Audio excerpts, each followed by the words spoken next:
So we have this spiritual group chat, a few of us, and we've been talking about, who we want to have on as a speaker. And one of the members of this group chat was basically like, "Hey, you got to reach out to this girl, Em. She is a true light worker. Her energy is fantastic, and she is helping a lot of people." So I read Em's bio, and basically she has a story that's similar to a lot of ours, where she had a lot of struggle. She had relationships that were really painful. She had some addictions that were really painful. And, that struggle caused her to go to some advanced meditation retreats where she saw the light. And since that point in time, it seems like she hasn't turned back. And she's an advanced student of Joe Dispenza, who a lot of us are true followers of. She's certified in neuroscience. She's an ad hoc facilitator. She's got some breathwork certificates, and she's helping a lot of people through her own, healing modalities become the best versions of themselves. So we're truly blessed, them, to have you on, and you can take it away. Aw, thank you, Kyle. It's so sweet. Thanks for having me, guys. Wow, you guys got a group going on here. Yeah. It's awesome. And by the way, you can come and do my week 1 breathwork class because you just did it right there. That was awesome. Oh, That was thank you. really great. That was really great. I love that. I love that you start every meeting like that. I think it's super important. So yeah, I mean, I guess where to start, I was reading the other night with some friends of mine, this speech that I had come across that I wrote for, to speak to young women about, just getting to that place of knowing who you really are and being who you really are and finding that light within yourself and living a life of purpose instead of by default.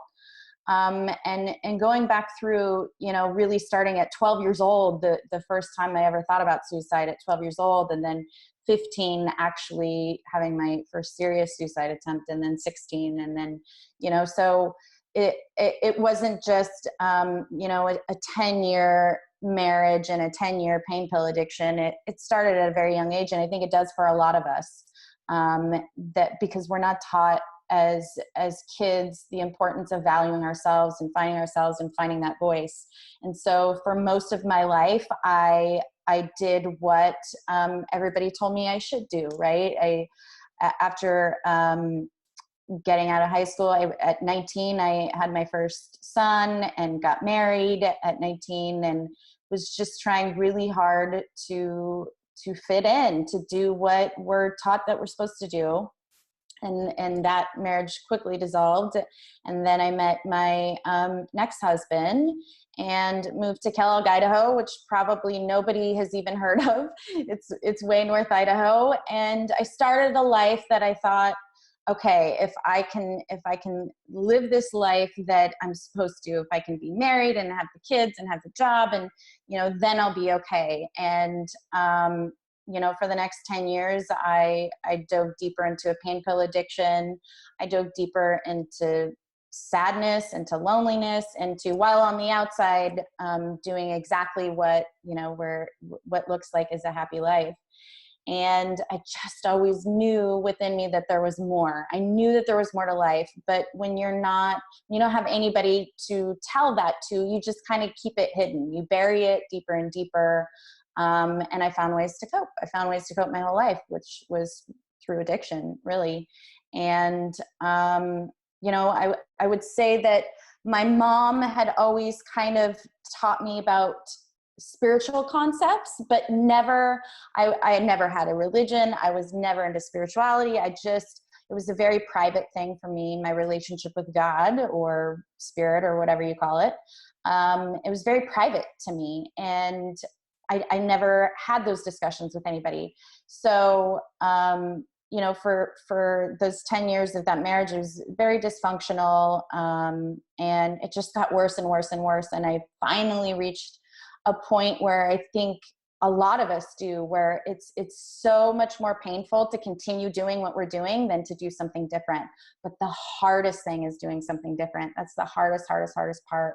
And when you don't have support, when you don't have anybody to talk to about that, it can be very, very lonely. And especially for me, I was confined to Kellogg, Idaho. I didn't have friends. I didn't have family around. So your world becomes very, very small.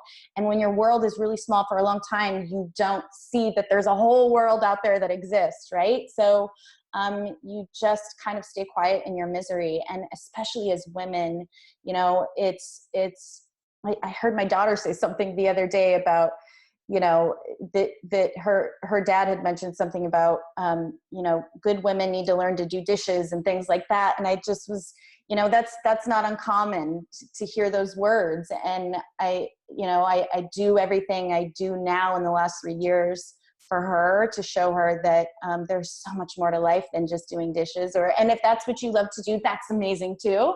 But it's really about finding that voice within us that we all have, and living that out. So I'd reached a place where it was getting so painful. And my mom, who had always been my number one supporter, moved to Kellogg. And I think just having that sense of support, even that one person, started the unraveling and started me to really start digging within. And then one day I went over to her house. She had a book laying on her side table next to her bed, and the cover looked interesting. So I picked it up and read the back.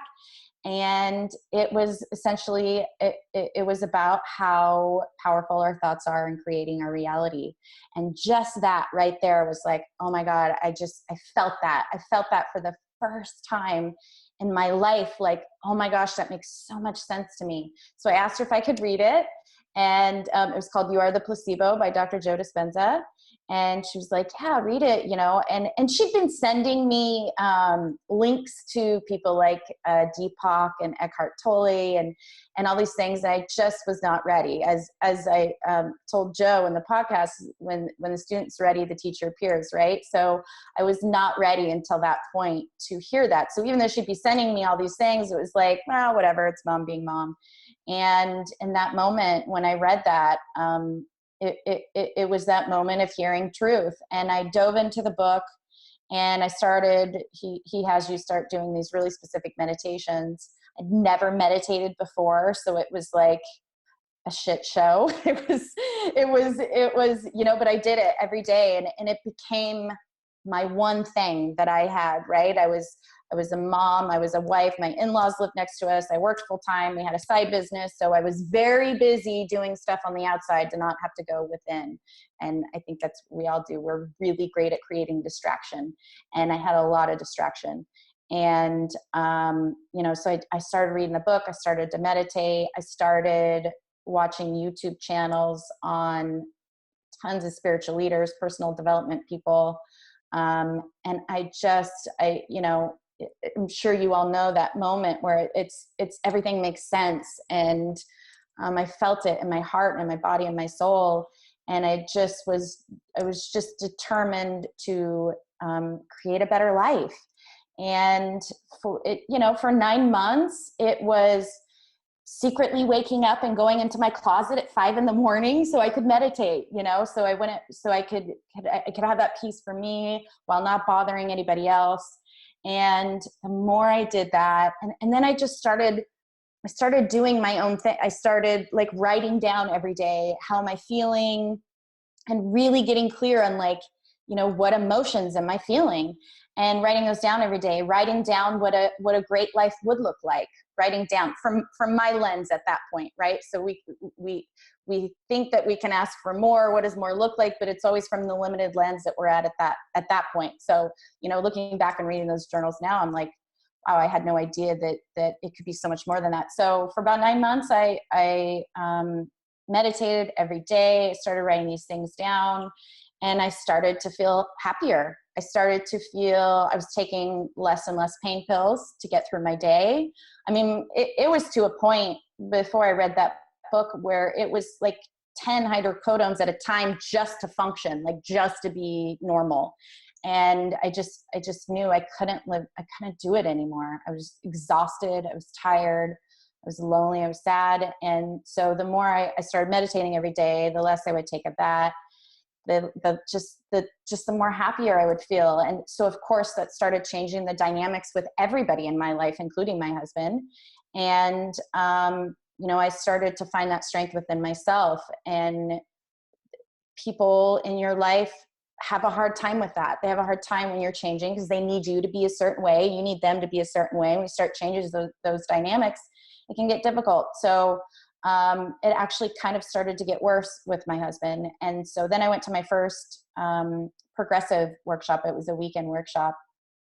And I had so many realizations that weekend. I went with my mom and my sister. It was terrifying. I'd never done anything like that before. And I'll never forget this moment. It was a Dr. Joe workshop, and he was writing on the whiteboard a stick figure, and then out from the stick figure he drew these lines, and at the end of those lines was everything, all the distractions in our life, right? Like job, friends, this, that, like all over. And I looked at that board and I was like, oh my gosh, that's me. And my mom looked at me and she's crying. She's like, oh my gosh, Emily, that's you. And it was just that moment of like, wow, there is no energy left for me. I have nothing left for me. I have nothing left to create with. I have no, I'm empty. And that moment was one of the first moments where I went, I really have to do something different. And so I went home and things got really bad and started falling apart. And I was trying really hard to keep them together because I didn't want anything to change, but I wanted it to change. We play that dance when we go down this path. And I went to another progressive workshop a couple months later with my son. I took my 14-year-old son.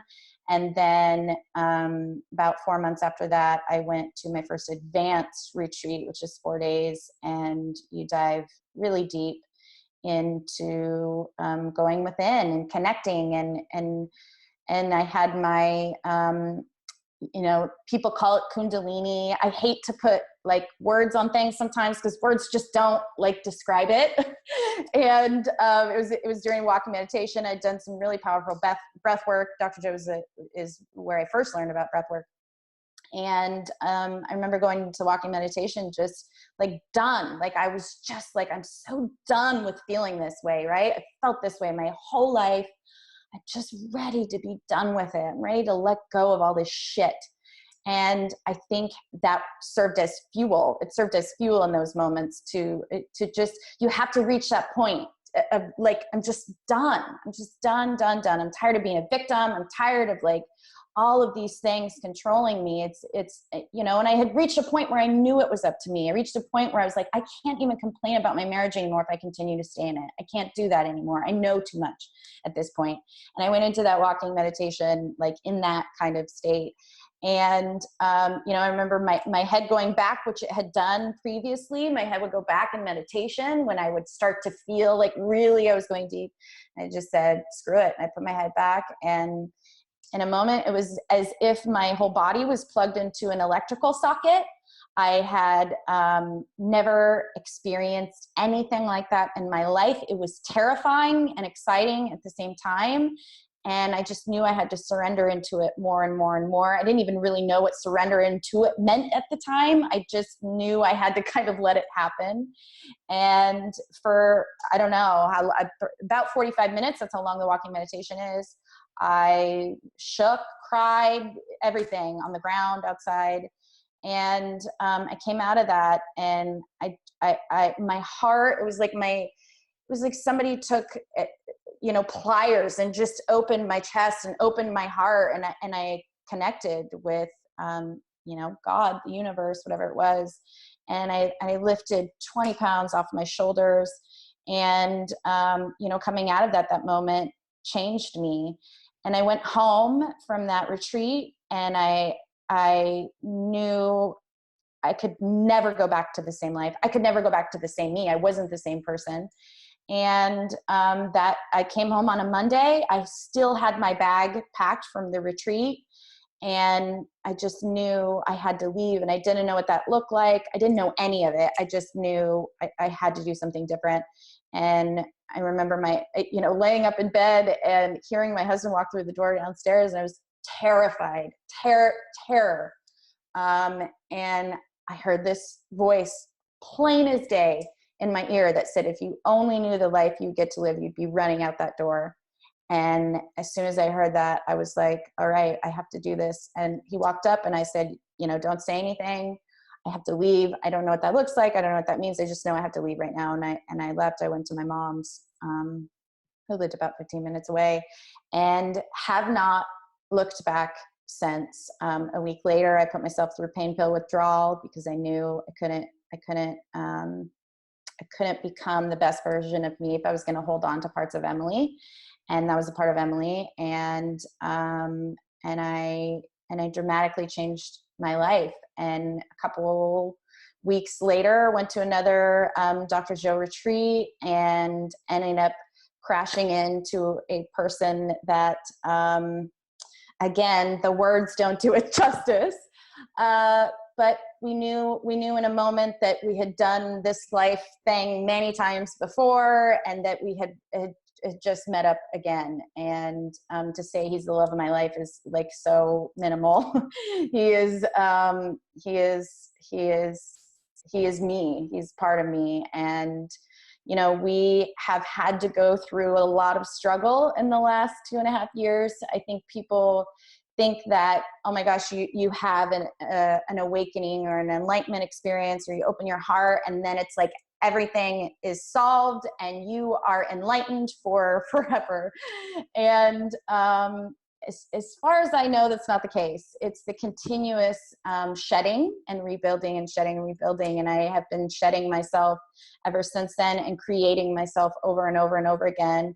And so, he obviously was a Dr. Joe person, and he had to do a lot of really tough things, and we both had to do a lot of really tough things. And we knew that what we had been through and what we've been learning, that we had now the responsibility to show others and to teach others how to get there, and to show others the power that they hold inside, that's not going to come from any guru or anything like that. It's going to come from within. Right. And I, about, I don't know, 7 months after him and I got together, we've gone to 14 Dr. Joe retreats. So we dove in pretty deep, pretty quickly, but I had a massive experience. I had learned Dr. Joe's breath, which is very specific, and I loved it. It was really powerful. But then I had a friend of mine at one of the retreats had just got back from a Wim Hof retreat. And so he was showing me, Wim Hof breathing, and he's like, yeah, you can kind of mix it with Joe. And so he showed me just belly breathing, just diaphragmic breathing. And I had this massive release at the workshop from just doing that. I mean, my body, it was a massive release. And I went, holy shit, like, people need to know about the power of their own breath. Oh my gosh. And so we got home and I started researching all kinds of different kinds of breath work, holotropic breath work, Wim Hof, transformational breath work, rebirthing, all sorts of things. And eventually led me to SOMA Breath work, which, so a lot of the things, Kyle, you were walking us through is very similar to the basics of what I teach. And, realizing the power of the release, and understanding that, we can work with our minds, but we have to work with our bodies too. It's not just the mind or just the body. You have to work with those together, and realizing how much all of these things that happen, these traumas and everything that we go through, they get stored in our body. And the reason why you don't have like one experience and then everything's fine is because you have stacked set since you came out of the womb. And really imprinting starts in the womb. That's when imprinting really starts. So you are talking years, and you walk down the street and someone looks at you wrong and you have an emotional reaction that gets stored in your body. So you just think about how long you've been stacking. So, and that keeps going. You have to keep weeding your garden. You have to keep going with the practice. And, so I dove into SOMA, and just said, oh my gosh, I need to I need to show people the power of their breath. My partner, Scott, and I, and our very best friend, Simon, who we also met at a Dr. Joe retreat, we created the Freedom Project, and it's really working with all of those things, working with your mind, working with your emotions, and working with your breath.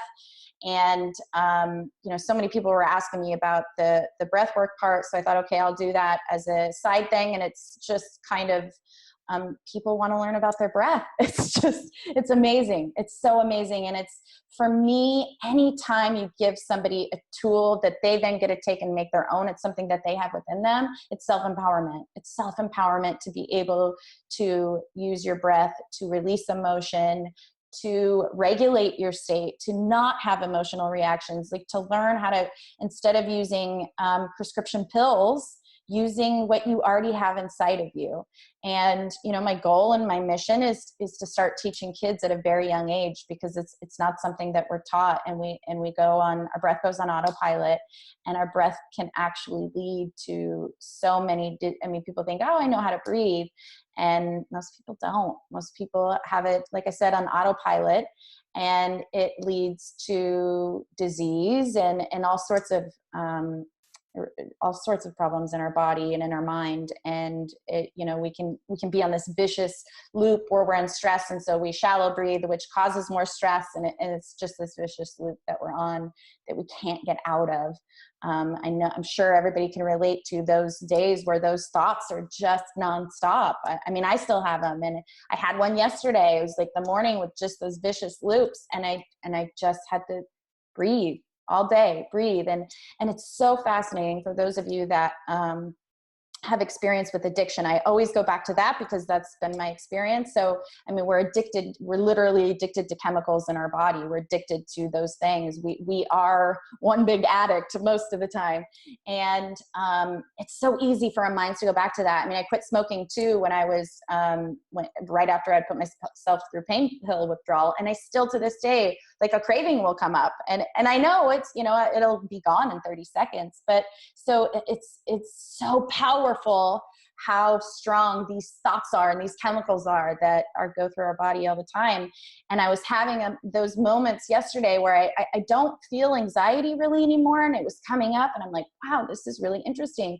And for a split second, my mind went to, what can I take? What can I take to not feel that? And it was so fascinating to go, no, I have to sit here and feel this. I have to be in this and allow it to work through. And I think it's human nature we shove all those things down because we don't want to experience that. We don't want to experience those things. We do whatever we can to shove them down. And the hardest part with working with people on breath work is telling them, yeah, you're going to have stuff, you're asking for stuff to come up. You are calling it to the surface, but that's the only way it can be released. It's the only way that you can truly let it go. And it's difficult. Those days are difficult. There's difficult days on this journey. Just being human can be difficult sometimes. And so the more tools, the more self-empowerment tools that you have is what makes it worth it. I have moments of joy. I think Joe and I talked about this a little bit. Joy is so much different than happiness. Joy is this deep inner thing. And I can say that before 3.5 years ago, I don't remember experiencing joy all the way back. I would have to go back to memories of being a kid. And that's what I direct people on, is really, I loved how you talked about that, Kyle, in the beginning when you're walking us through that, because that's what I have people do. I actually have them write down a memory of when they felt that joy, because when you ask somebody to tap into their heart, it's not something we practice on a day-to-day basis. And so it can be difficult. That's a very common theme I have people ask me is well, I don't know what that feels like anymore. Well, when you're in stress for so long, you don't. And it's not safe. Your mind thinks it's not safe to move into your heart. And so I love how you did that, because it's really tapping into that memory of that feeling and being able to embody it and practice it.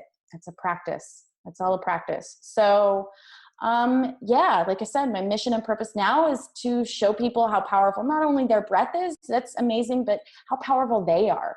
Really how powerful they are. And it's not always an easy process to step into who you really are. And I think the more that we all can do that, the more that we all can not only accept who we are, but just truly be at peace with who we are. And that's what brings the world a better place. The more we do that, the more we accept everybody else and where they are and who they are. And, you know, it's a learning process for me. It's been steps throughout the last 3 years, and I'm always growing. I'm always like, let's go. All right, let's go. Like I always say, the person that's sitting here right now is not going to be the person that's sitting here in a year from now. She just won't be. So, yeah, there's my story, guys. Yeah. Thank you. Thank you. Thank you for letting me share and being a part of this. This is amazing. This is what we need more of. Yeah. Fantastic. That was great. You absolutely killed it. So thank you so much. Thank you, Kyle. We can open it up now to our group. Sure. And then maybe at the end you can lead us in some sort of exercise. Yeah, so I would love to do that. It's can I share? I can share sound, right? Yeah. Awesome. Yeah, sure. Okay, so yeah, it'll be actually very similar to what you did, Kyle. And so right before, I'll walk everybody through what I'm going to have you do. If that's okay, we can do questions now, and then right before. It's only 9 minutes, so Awesome. yeah, it's a really basic one that I think everybody will enjoy. Awesome. That's great. Yeah. So if anybody wants, right now what we do is we open it up. And welcome. We have a lot of new people today, which is really cool. So welcome everybody to our group. I'll just give a once over about what our group's all about. So we meet twice a week, Wednesday night and Sunday mornings. We start each meeting with a heart coherence meditation, and then we invite somebody new each week to share something that they think will promote growth in our entire collective. And we have incredible speakers on, just like Em, and you can tell just from what we got from them how like powerful that is. So keep coming. And if you know anybody that you think would be great to speak, just let us know. All right, so now, if anybody has any questions for Em or wants to just share on how her message related to them, just put up your hand in the chat. Everything that you shared, it was wonderful. Thank you. I've been to 4 Dr. Joe retreats, and when I heard you went to 14, I was like, damn, I wish I'd gone to 14. But I got the same thing from my Dr. Joe retreat. I remember walking out of my first Dr. Joe retreat and being like, I got me. Like, I don't need another healer. I don't need anything else. Like, I got this. Yeah. And I've met some of my best friends at the retreat. Like, we pull each other forward, and it's just a different conversation. And what I wanted to ask you is, I'm really dedicated to becoming a Dr. Joe corporate trainer. And I wanted to hear more about where you learned about neuroscience, because I really, really want to get into neuroscience. Yeah. So I haven't done any of the corporate training, and that I think dives much deeper into the science part of it, like the actual neuroscience part of it, which is, you know, I've studied on a very basic level, which is just about the different parts of your brain, like starting with the, the reptilian to the limbic, and then all the way up to the neocortex, and what's the oldest part of our brain, what's the newest part of our brain, what makes us human, and being able to make new neural pathways in our brain. So the example I always use is, so the neural pathways in our brain, if you think of them like sled hills. So if you think of a sled hill or 3 that you keep going down over and over and over, right? You'll go down the same sled hill. The more you go down that sled hill, the deeper it's going to get, the more ingrained it's going to get, the easier it is to just stay in that sled hill. So those are like neural pathways in our brain. Those are thoughts that we're thinking in our brain. So if you go down these sled hills over and over and over again, you get deeper and deeper into them, the harder it is to then get up out of that sled hill and go create new sled hills, right? So if you think of those as thoughts, like every single day, we're thinking the same, we're going down the same sled hills every single day. So what you have to do is do things to get out, not only get out of those sled hills, but to create new sled hills. And you can do that through meditation. You can do that through breath work. That's what I teach in my class, that creating those ecstatic states, using different parts of your body and getting to that ecstatic states is actually what creates new neural pathways in your brain. And that's really the only way that you can change. As I said, we're all habits. We are all one big habit. We're all one big addict to those sled hills, right? And that's the hardest part is stopping from going down those same sled hills. And you can't do that unless you start becoming aware. Like, that's what I say in our course. The biggest tool you will ever have in your whole life is self-awareness. That is like, if that's all you ever learn from anything, oh my gosh, you can change your entire life on a consistent basis through self-awareness, because you're realizing, oh my gosh, I'm going down the same sled hill. It's just a sled hill I've gone down since I was 7 years old, you know, and you have to recognize that. You can't change it until you first recognize what chemicals you're living by. We joke all the time, like, you know, if Scott's starting to feel whatever emotion, I'm like, oh, going to the drug dealer. Like, you're going to the drug dealer today, and I'm not going to give it to you. I'm not going to give it to you. So you better go do something else, you know, because that's the process, is wanting to feel those emotions. And when you go down those sled hills in your brain, then you feel it in your body, and your body stores it. And that's why, you know, breath work for me is vital, because you have to create new neural pathways in your brain, new sled hills, but you have to get rid of those emotions in your body that are stuck in there. It's just going to be the same thing. You're going to stay on that vicious loop. Does that answer your question? Semi? Yeah, and I just didn't know if you had a course that you had taken where you like kind of. I did through Udemy online. And how do you spell that? UDEMY.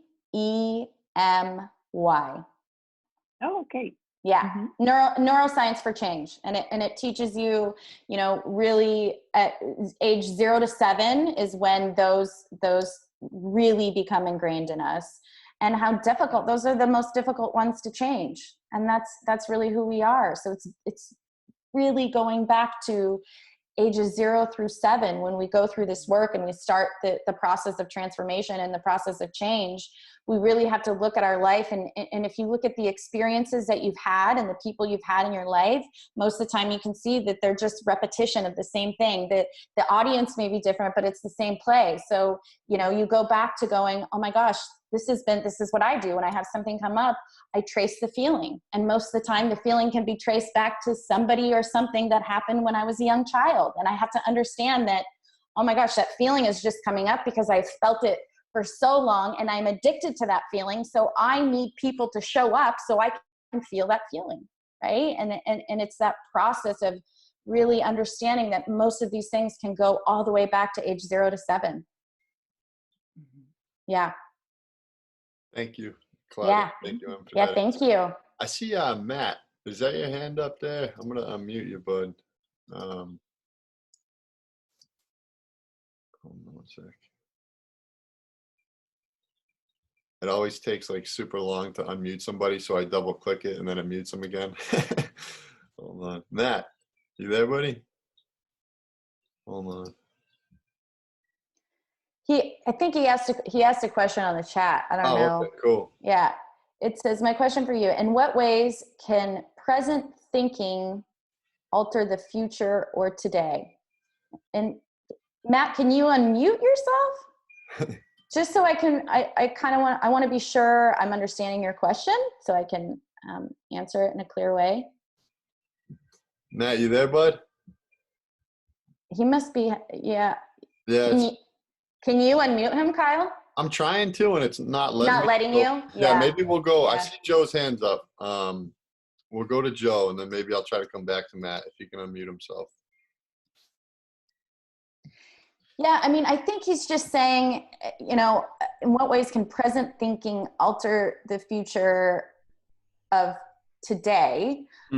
So I'm assuming he's asking, you know, what kind of thoughts that you're thinking right now alter the future. And I will tell you that,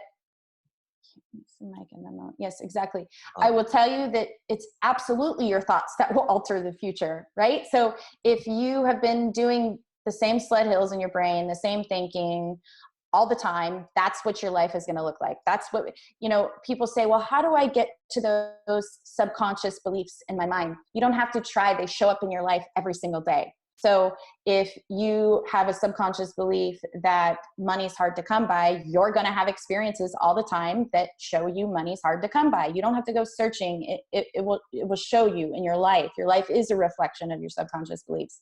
So if you don't start to become aware of those things, to start to pay attention to those things, you can't alter the future. It will be Groundhog Day. Most people live in Groundhog Day all the time. It's the same thing because they're not becoming aware of what they're thinking.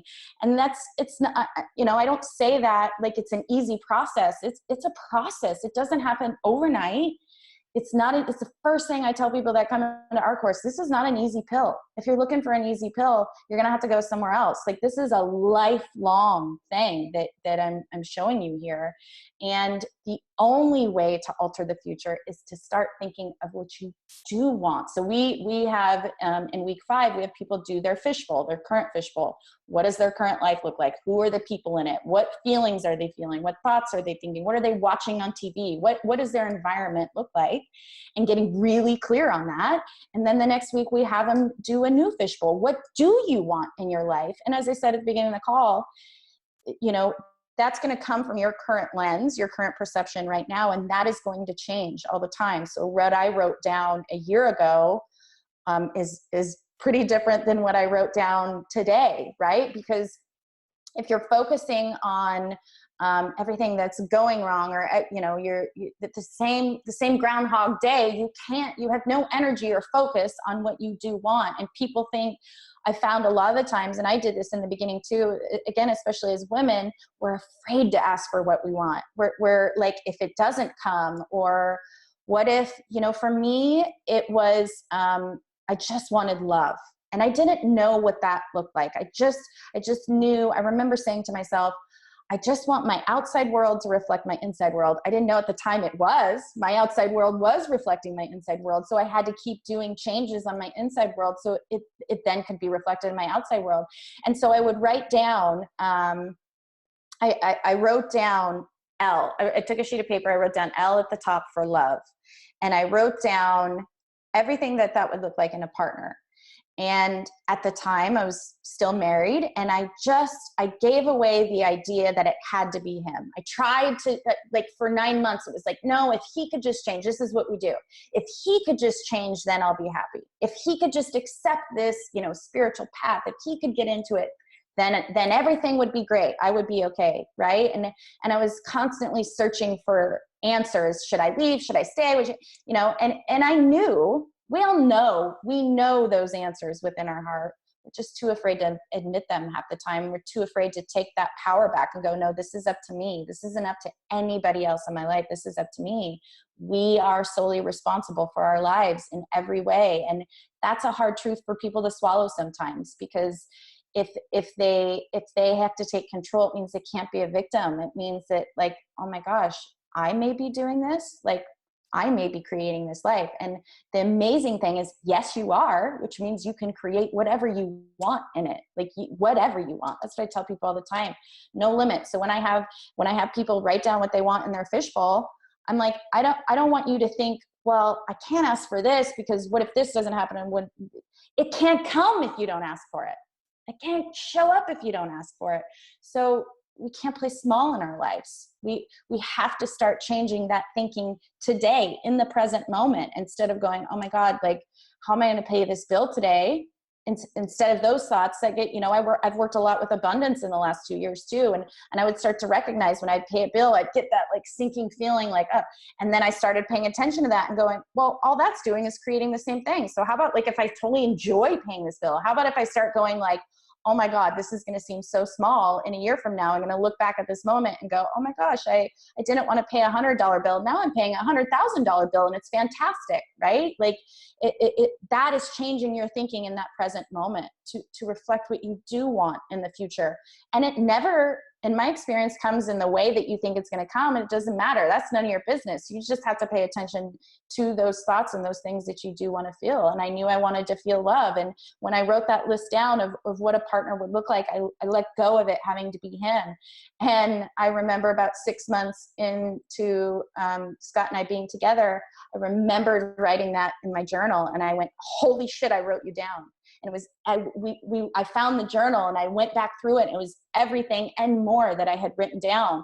And I was scared to write that down because I thought, oh my God, what if somebody sees this? Like, I don't want anyone to see it. Or, that's what we do. We're always afraid to ask for what we want. And the power is saying, no, I'm worthy of all of these things. We all are worthy of all of these things. It's why we came into 3D existence. That's why we're human, to experience, to evolve our soul.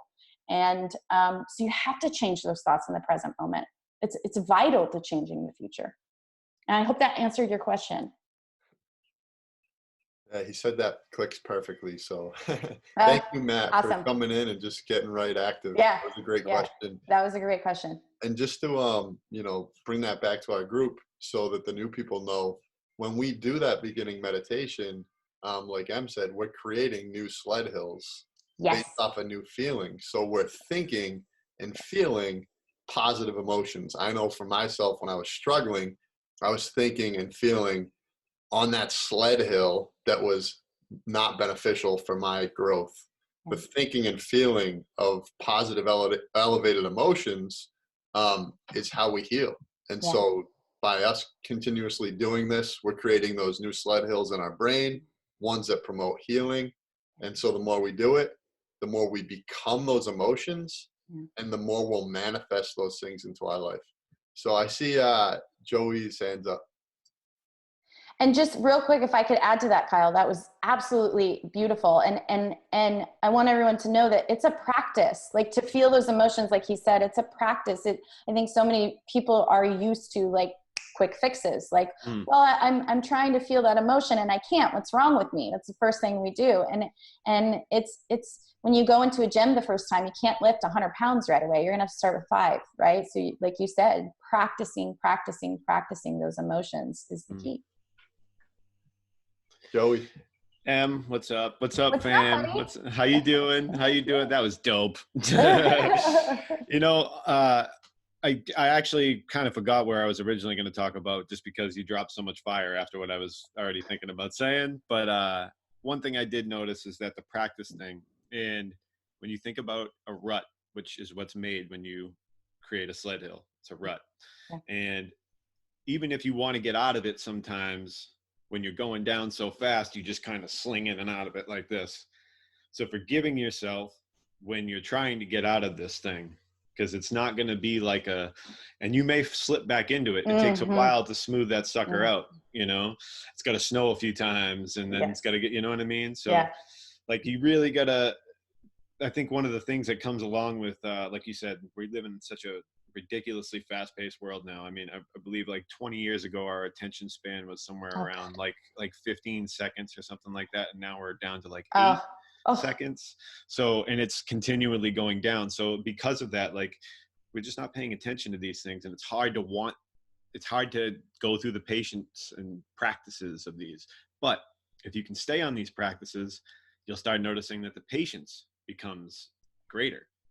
So it blows my mind. And one thing I did actually want to ask you, because we didn't dive too much into this, I want to know more about SOMA breath work. And I think you said something I think I read it. It was something that you wrote, and maybe been in an article, or somebody else did something like that. But the molecule DMT can be released from our lungs. So to correlate the sled hills and why breath work works so well, I've watched a documentary on psychedelics, and this particular scientist, I forget his name, talked about how it smooths out the planes of your brain. Those sled hills. It allows you to, so it's almost like a quick snowfall. And I think the reason why some of these breathworks things work so much more rapidly than just going through a simple sit-in meditation is because you're doing what a psychedelic would do without actually ingesting the psychedelic. So maybe you could speak to that. Yeah. I mean, great question. So, where I first started breath work was Dr. Joe, and his is very specific and talks about the pineal gland and being able to release all those chemicals, one of them being DMT, to have a profound experience. And so I knew that, and I had some amazing experience, but it was like I said, really when I started adding the belly breathing to it was when those kind of experiences started happening more and more. And then when I found SOMA, I remember the first time I did he does a free like 20-minute one. And the first time I did it, I was laying there and I was like, oh, I think I'm on acid right now. Like this is really crazy. So it's using your breath. The reason why I love SOMA and why I've really incorporated most of it into what I teach is because it's a very holistic view of using your breath. So it's learning heart coherence. And, I talk about the 4 tiers of breath work, which is heart coherence, belly breathing, breath retention, and pelvic floor lock.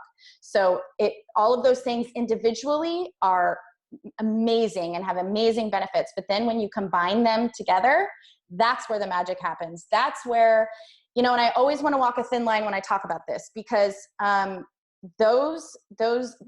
release of DMT and the release of these chemicals like oxytocin. So something I teach in my classes, they've done studies and they found that 20 minutes of intense orgasm is the fastest, like you can change those neural pathways in your brain the fastest. That's when they're the easiest to change.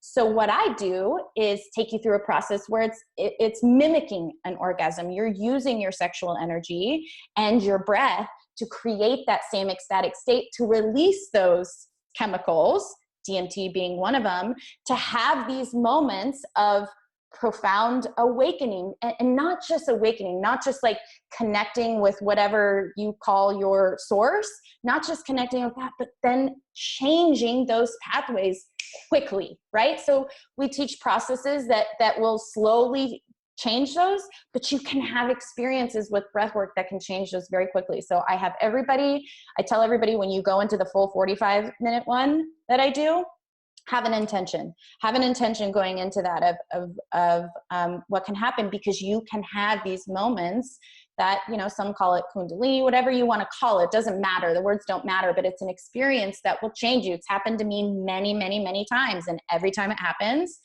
I lift a piece of me, or I connect to a deeper piece of me, or my heart opens more, or whatever it may be. So it's using your breath along with your pelvic floor muscles and really awakening your first center energy, because that's where we store a ton of energy. Like we can make babies with that, right? So imagine being able to release that throughout your entire body. Imagine being able to feel what that feels like throughout your entire body. And you want to talk about creation, you want to talk about like being able to dive into things. It's a pretty magical power that we have within us to access those things and quickly. And I say that carefully, because I don't want people to think, okay, if I just have this experience, then, everybody has this, like this, and sometimes that's not the case. As you said, Joe, I love that you said you have to have patience. Like to have patience with yourself and love for yourself and love for yourself that you're even trying to do this. Like it's not easy. It's not easy. It's not easy looking within. It's so much easier to look without. And so doing these things to want to change, to want to create, to want to live the best version of yourself is brave work. It's really brave work. So anybody who steps onto that arena, I send you so much love, because I know how hard it is. But the magic is in being able to have those experiences. And that is my wish for people, is to have an experience like that, to go, holy shit, like that's in my brain. I don't have to take anything. Like, holy moly, and it's happening with people that go through my breathwork classes, and they're going, oh my God, like this is crazy. This is crazy that we don't know about this. This is crazy that we can access our own pharmacy within us. Really great question. Thank you, Em. Thank you. Yeah, thank you, Em. That was awesome. Yeah. Thank you, Joe, for that question. That was an incredible question. Yeah. To that point, Em, just before I forget, could you let our group know where they can find you, so that, because I'm sure I can tell you've piqued some interest. Yeah. So sure that everyone comes that's kind of all under construction right now. I love to teach breathwork and be a part of it. I'm not so good at the technical part of it. So we're in the process of getting some people that's going to help me with that. So honestly, the easiest way is to Facebook message me, Em Hollis on Facebook, or you can email me at freedomproject222@gmail.com. We have a website. It's like getting ready to be ramped up and released. The website I had before was, it wasn't great. So so yeah, the easiest way is to email me or Facebook message me. We have a closed Facebook group called The Freedom Project. You can look it up on Facebook and request to join. And that's where all three of us share a lot of these things, a lot of content on there. We have a YouTube channel that I try to add to, but you know, I know, as you guys know, it can get a lot really fast. And so it's just navigating through that right now. So yeah, email me or Facebook message me is the best way. Yeah. Thank you. Yeah. We can definitely relate to that. Does anyone have any more questions before we have Em guide us in a little breathing? Does anyone see anyone's hand up? I'm usually really bad at finding people.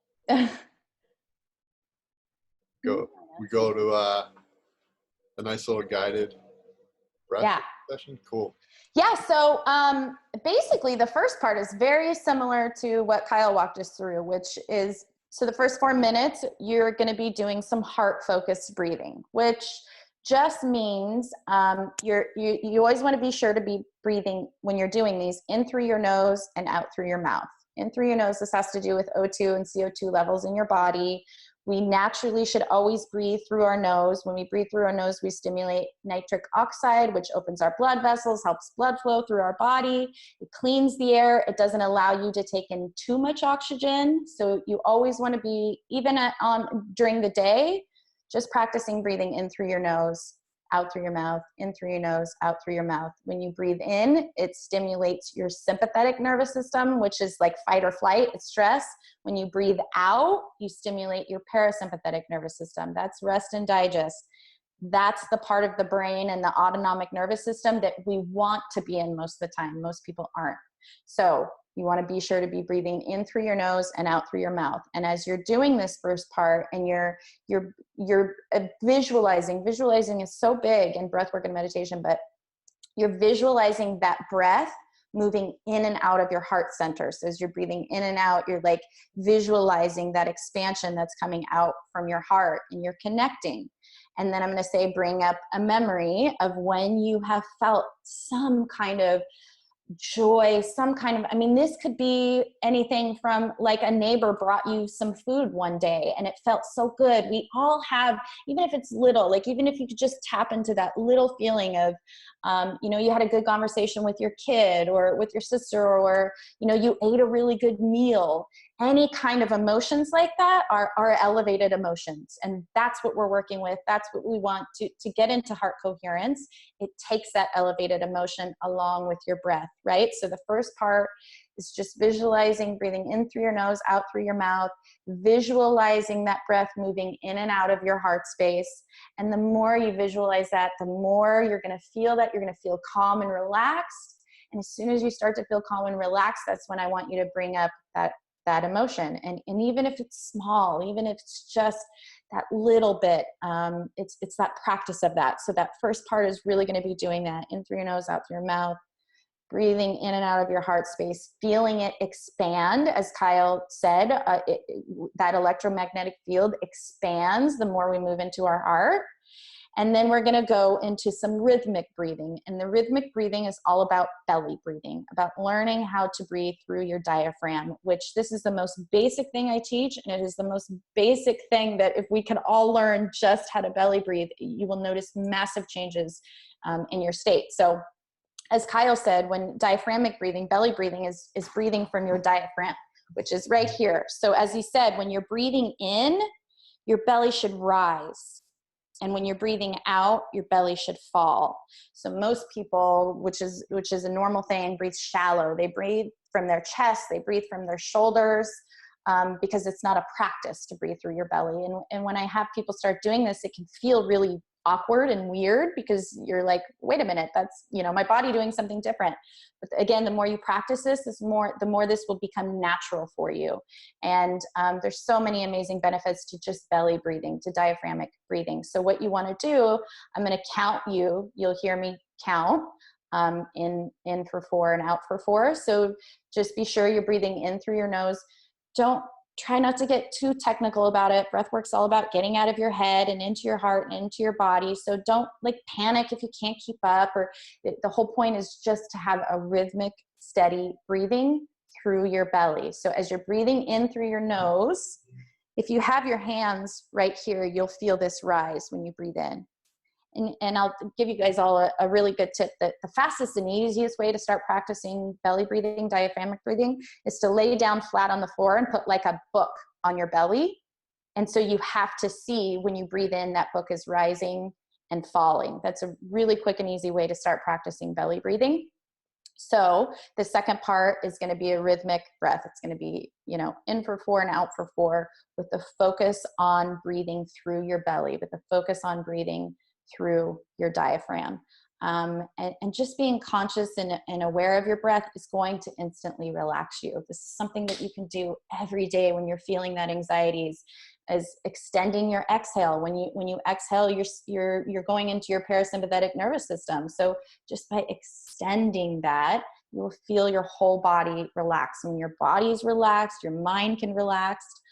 It can put you in a really amazing state. So that's what we're going to be doing. And I just need, start. Okay. Here we go. Kyle, right. You might have to, real quick, did you say you wanted to share your sound, Em? Yeah. I think I do it where computer sound only, right? I think Kyle might have to take his sound sharing off, because I can see on the top of my screen his is still sharing, so yours might not. Oh, yeah. Mm-hmm. Yeah. Yeah, I'm technically not advanced. Hey, it's all right. It ain't easy. It ain't easy. It ain't easy. It's okay. We gotta learn ourselves. Yeah. Okay. Yeah. So it's up. Okay. So, oops. Hold on. Okay, if everybody's ready, obviously close your eyes. You can lay down or sit down. I've found for people who have never really practiced breath work before, it's easier to lay down. So if you want to lay down, you can lay down. If you want to sit up, you can sit up, whatever is more comfortable for you. It also helps with belly breathing when you're first learning to lay down too. It helps to get more oxygen kind of moving through your body. So here we go, guys.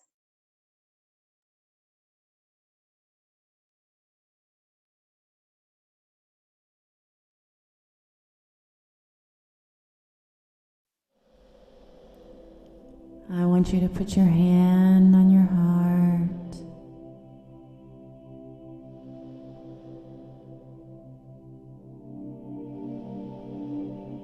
And take a big, deep breath.